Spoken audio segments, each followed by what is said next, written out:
সবাইকে। আগের পার্টে তো দেখেইছো আমরা সমুদ্রে স্নান করতে গিয়েছিলাম, আর এখন স্নান করে চলে এসেছি রুমে। আর স্নান করতে যাওয়ার আগেই কিন্তু আমরা খাবার অর্ডার দিয়ে গিয়েছিলাম, তো আসতেই আমাদের খাবার তো এখানে চলেই এসেছে। লাঞ্চের মেনুতে ছিল চিকেন কষা, রাইস আর ডাল। চটজলদি খাওয়া দাওয়া করে একটু রেস্ট নিয়েছিলাম, তারপরেই বেরিয়ে পড়ছি আবার ঘুরতে যাওয়ার জন্য। এখানে তো সবাই প্রায় রেডি হয়েই গেছে, আর আমিও কিন্তু রেডি হয়ে গিয়েছিলাম সুন্দর করে সেজে গুজে। চলে এসেছিলাম ঢেউসাগরে, কারণ রাতের ঢেউসাগরের অ্যাম্বিয়েন্সটা দেখতে জাস্ট ওয়াও লাগে। কতটা কি তোমাদের দিকে এখানের এই সৌন্দর্যটা আমি বোঝাতে পারছি আমি জানি না, বাট সামনে দিয়ে তো ভালোই লাগে বেশ। আমার তো ওয়াসাম লাগে। এই জিনিস আমার ভালো লাগে না। আমরা ঢুকেছিলাম ঢেউসাগরের মেন গেট দিয়ে। এবার আমরা যখন চাইছিলাম যে আর ওই দিকে অতটা না গিয়ে সমুদ্রের এই গেট দিয়ে বেরিয়ে যাব, তখন সেখানেও গিয়ে দেখছি না টিকিট কাটছে।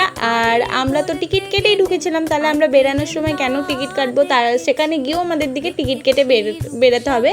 জিজ্ঞাসা করলে এটাই বলছে যে আপনারা কি টিকিট কেটে ঢুকেছেন নাকি, সেটার মানে কি? তার মানে আমি তো এটাই বুঝতে পারছিলাম না টিকিট না কেটে আমরা কীভাবেই এবার ঢুকবো এই পার্কে। তারপর তো আমরা ঢেউসাগর থেকে বেরিয়ে একটু সমুদ্রের ধারে টাইম স্পেন্ড করেছিলাম, তারপরেই চলে আসি ডিনার করতে। আর আমরা ঢুকে পড়েছিলাম গোপাল ভাঁড়ের রান্নাঘরে। দেখতেই পাচ্ছি এখানে ভাত চলে এসছে। ভাতটা ছিল মা আর দিদির জন্য, ওরা দুজন ভাত খেয়েছিল, আর আমরা খেয়েছিলাম রুটি আর তরকাটা তো জাস্ট ওয়াও লেগেছিল আমার খেতে। তো আজকে আসি, টাটা।